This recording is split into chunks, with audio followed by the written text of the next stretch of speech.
ఎప్పుడో చిన్నప్పుడు చదువుకున్నప్పుడు ఆడుకున్నాం.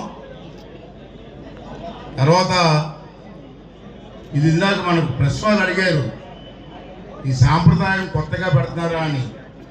ఇది కొత్త సాంప్రదాయం కాదు. నందమూరి తారక రామారావు గారు ముఖ్యమంత్రి అయినప్పుడు నేను 83లో నేను ఎమ్మెల్యే అయినా. ఆ రోజుల్లో అంటే 43 సంవత్సరాల క్రితం ఎమ్మెల్యే ఫస్ట్ టైం అయ్యా రామారావు గారి నాయకత్వంలో. ఆ రోజు రామారావు గారికి ఈ సాంస్కృతిక కార్యక్రమాలన్నా స్పోర్ట్స్ అన్నా చాలా ఇష్టం. వారు అన్నారు ఒక రోజున, ఆ రోజుల్లో మనం కూడా స్పోర్ట్స్ కాంపిటీషన్ పెడితే ఎలాగుంటుందని. అప్పుడు 83లో ఫస్ట్ టైం హైదరాబాద్లో స్పోర్ట్స్ కాంపిటీషను కల్చరల్ ప్రోగ్రామ్స్ పెట్టి మేము కార్యక్రమం స్టార్ట్ చేసాం. దురదృష్టం మధ్యలో మీరు చూశారు, ఎవరిని విమర్శించరు కానీ, స్పీకర్ స్థానంలో ఉన్న విమర్శించరు కానీ, మధ్యలో మరి గ్యాప్ వచ్చింది. ఆ కారణాలు మీ అందరికి తెలుసు.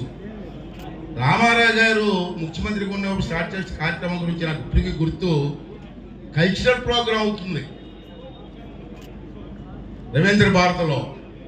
రామారావు గారు ముఖ్యమంత్రిగా వచ్చారు కార్యక్రమానికి. మన ఎమ్మెల్యేలు కొంతమంది ఏకపాత్ర కానీ ఇష్టం కల్చరల్ ప్రోగ్రాం చేస్తూ ఉంటే సార్ మమ్మల్ని పిలిచారు. నేను ఎమ్మెల్యేని కదా, నాకెందుకు అవకాశం ఇవ్వరని అడిగారు రామారావు గారు. ముఖ్యమంత్రి గారు కదా అనుకున్నాం, మహానటుడు అతను. సార్ మీ ఇష్టం సార్ అన్నామా. వెంటనే స్టేజ్ మీదకి వెళ్ళి దానవీర సూరకర్రలో డైలాగ్ కొట్టారండి. 10 నిమిషాలు. ఫస్ట్ ప్రైజ్ అతనే పట్టుకెళ్ళిపోయారండి. అతని డైలాగ్ ముందు మేము ఎక్కడో ఆడుతుందాం, ఫస్ట్ ప్రైజ్ కొట్టారు. ఆ రోజు నుంచి ఒక సాంప్రదాయంగా కార్యక్రమాలు చేసుకొస్తున్నాం. మనోహర్ గారి టైంలో కూడా అనేక కార్యక్రమాలు జరిగాయి. నాకు మొన్న మేము కూర్చున్నప్పుడు మా డిప్యూటీ స్పీకర్ గారు, మనోహర్ గారు మేమంతా కూర్చున్నప్పుడు మళ్ళీ పౌరం మాదిరిగా కార్యక్రమం పెడితే ఎట్లా ఉంటుందని ఆలోచన చేసాం. ఎందుకంటే మీ అందరికీ తెలుసు,